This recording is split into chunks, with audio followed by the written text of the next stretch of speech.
నా ప్రియమైన బిడ్డ, నా మాటలు జాగ్రత్తగా ఆలకించుము. నేను ఎన్నిసార్లు చెప్పినా నీవు అర్థము చేసుకోవడం లేదు. ఎందుకని అజాగ్రత్తగా ఉంటున్నావు? అలా ఉండకూడదు. నీకోసమే కదా పరలోకమును వీడి భూలోకమునకు వచ్చాను. నిన్ను రక్షించడానికి. నీవు పాపములో పడకుండా ఉండాలని. నన్ను శోధించిన సాతాను నిన్ను శోధించకుండా ఉండాలని. నీవు పరలోక రాజ్యము చేరాలని.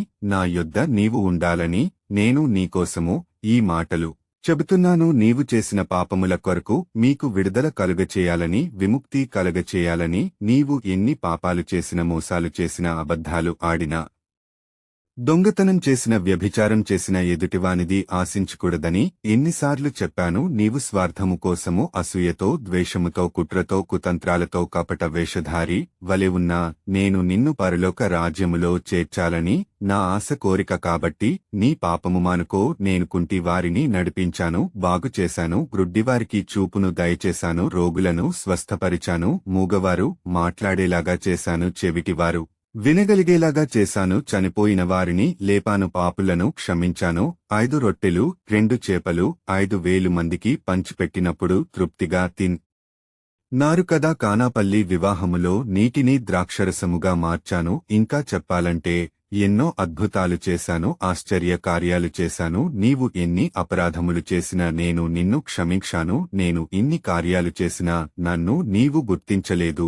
నీవు నన్ను అధికారుల ముందు దోషిగా నిలబెట్టావు, కొరడాలతో కొట్టావు, నా ముఖము మీద ఉమ్ము వేశావు, పిడికిళ్లు గుద్దులు గుద్దావు, గడ్డం పట్టుకుని లాగావు, శిలువ భుజం మీద మోపికొరడాలతో కొట్టుకుంటూ గొల్గతా స్థలానికి తీసుకెళ్లావు, సిలువు వేశావు, బల్లముతో పొడిచావు, వస్త్రాలు చీల్చి సీట్లు వేసి పంచుకున్నావు. నాకు దాహం అయితే చేదు సెరకను ఇచ్చావు, సిలువపైన చనిపోయాను, నన్ను సమాధి చేశారు. నేను చెప్పినట్లుగా 3వ దినమున సమాధి నుండి లేశాను, పునరుత్థానము చెందాను. 40 రోజులు అందరికీ కనిపించి పరలోకమునకు వెళ్లాను. అయినా నిన్ను క్షమిస్తున్నాను. ఇప్పటికైనా నా బిడ్డగా మారు, హృదయ పరివర్తనము చెంది మనస్స మార్చుకుని బాప్తిసం పొందుకో. నీవు చనిపోయాక సమాధి చేస్తారు కదా, నీవు కూడా పునరుత్థానము చెందుతావు. నీవు నాతో కూడా పరలోకములో ఉండాలని ఈ మాటలో నీకు చెబుతున్నాను. నా రాజ్యములో ఆకలి దప్పికలు ఉండవు, సంతోషము, ఆనందము ఉంటుంది. భూలోకములో అందరూ సమానులే, నా పరలోక రాజ్యములో